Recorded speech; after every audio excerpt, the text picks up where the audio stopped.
So embarrassing. I'm just embarrassing myself all the way around with this book.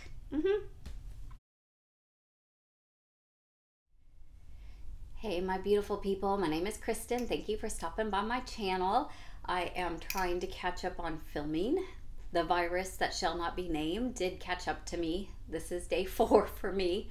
I will edit out the coughing and sneezing and that kind of good stuff, but all good. We're going to use it to take time to share, and even though there is technically a whole week left till the end of the month, I'm going to film my reading wrap up. I am trying to rest and recover and get ready for a trip away where I will not have internet.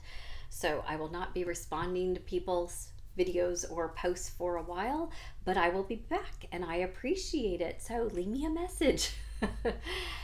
First up, I am reading, and we'll finish because again, there's a week left. So I'm about halfway done with Beneath a Scarlet Sky by Mark Sullivan.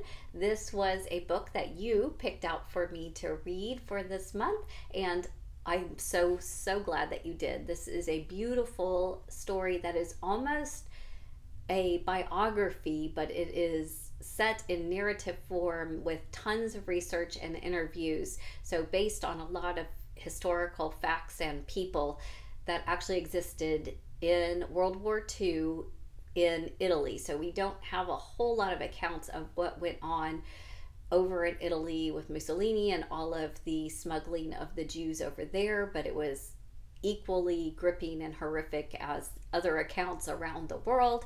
And so this is a really powerful account, beautiful characters, beautiful narrative, well written, just very gripping. Totally recommend it. I'm pretty sure this is going to be a 5-star, and I will give a quick wrap up maybe when I'm done reading it if there's anything else to add, but maybe not, because I think I do mind spoiler free always.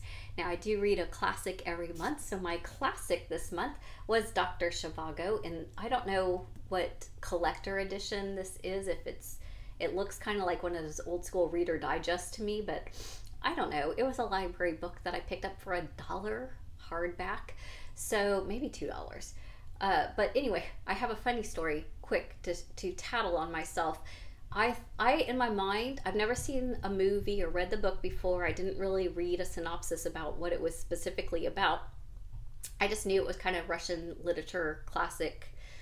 And I had in my mind a picture of a gentleman like on a train, like I was thinking 007 spy kind of thing. That's in my mind kind of just an inkling of what I thought this was about. But it's not really so much, even though there probably is a movie and there's a huge portion of this that has to do with some drama on a train. However, Dr. Zhivago is a doctor during a war, so it's another war book, very heavy in that sense. It does read quite a bit like Tolstoy's War and Peace, which I'm a fan of. So I did appreciate this, but it wasn't what I was expecting it to be, if you will.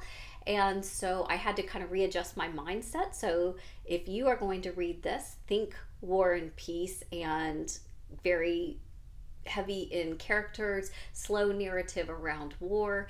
And the interesting thing that's kind of a little drama-esque for you, if you will, is that Dr. Zhivago is married, has a family. Supposedly, I think he's happy enough in his marriage and family life, but he's away at war and whatnot. And what he really does is hang out with his mistress and the love of his life, which supposedly that's a little autobiographical, that this was kind of based on an actual lover of Boris Pasternak. I am so bad at saying foreign names. Pasternak. This is why I fail at learning second languages. So embarrassed. Next, I'll do my nonfiction. I have done 2 separate reviews, which I will link below. These are 5-star nonfiction. I finished reading The Lemon Tree by Sandy Tolan. This is a fantastically beautiful account if you have ever struggled with the issues wrapped around the Middle East between the Arabs and the Jews and not understanding what the big deal is or what the conflict is. This book will not give you a kind of insight into the military or the political aspects. However, from a human standpoint about what the people on the ground are thinking and feeling and experiencing and their motivations, it is exceedingly beautiful and helpful.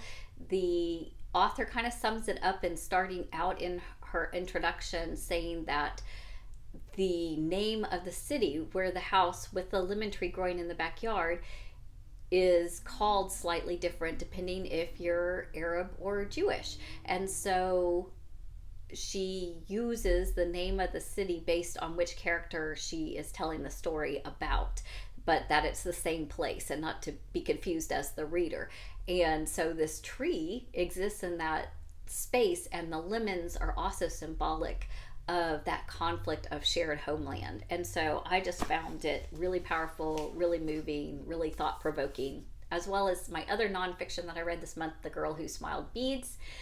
This is a memoir of a young girl in Rwanda who becomes a refugee, going throughout 7 different countries, ending up in the United States, becoming educated enough to share in a beautiful memoir with us her experiences. And this is just really powerful in trying to help anybody understand what it is, how dehumanizing and how degrading it is to go through this process, and to remind us that even though it is absolutely overwhelming and devastating to see such a large group of displaced people and such massive destruction and such abject poverty, and so we can become desensitized to that, and yet each individual is still human, and we have to somehow hold on to that, remember that, and celebrate that. So this book was really, really, really great in helping with that.